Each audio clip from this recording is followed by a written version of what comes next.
မင်္ဂလာပါနေဘက်မှာမြေကြီးထဲမှာနေပြီးတော့ညဘက်မှာကိုယ်ဆိုင်ခင်းကိုဖျက်ဆီးတဲ့ပိုးကောင်အမျိုးအစားကိုနှိမ်နှင်းနိုင်တဲ့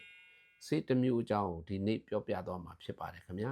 ဒီဆေးကတော့နှံသားသီးနှံတွေဖြစ်တဲ့တပားပြောင်းဂျုံနောက်တစ်ခုကတပြစ်ပဲပုံပဲမျိုးစုံစတဲ့သီးနှံတွေအပြင်သစ်သီးဝလံတွေမှာကြားရောက်တတ်တဲ့ဒီဖြက်ပိုးအမျိုးမျိုးပေါ့နော်လိပ်ပြာဖလန်အုပ်စုလေးစုပ်စားအုပ်စုမွားတွေနှံကောင်တွေကျိုင်းတွေကိုလည်းနှိမ်နှင်းတဲ့ဆေးတစ်မျိုးဖြစ်ပါတယ်ဒီဆေးကိုရေ20လီတာမှာအမှုန့်ဖြစ်ခဲ့ရင်20ဂရမ်အရေဖြစ်ခဲ့မယ်ဆိုရင်20 cc ပိုးကဆိုးဆိုးဝါးဝါးကိုကြားရောက်နေတယ်ဆိုလို့ရှိရင်နှုံးထားကိုမြင့်၍သုံးနိုင်ပါတယ်ခင်ဗျပိုင်ရီသရိုက်အုပ်စုဖြစ်သောဒေတာမီသရင်ဖြစ်ပါတယ်သုဒရဘွယ်ရအကြောင်းအရာများကိုအမြဲမပြတ်တင်ဆက်ပေးနေပါတယ်ကောမန့်မှာလည်းတောင်သူများသိလို့သောမေးခွန်းများကိုမေးမြန်းနိုင်ပါတယ်ဆွေးနွေးနိုင်ပါတယ်ခင်ဗျာအားလုံးကျေးဇူးတင်ပါတယ်ခင်ဗျာ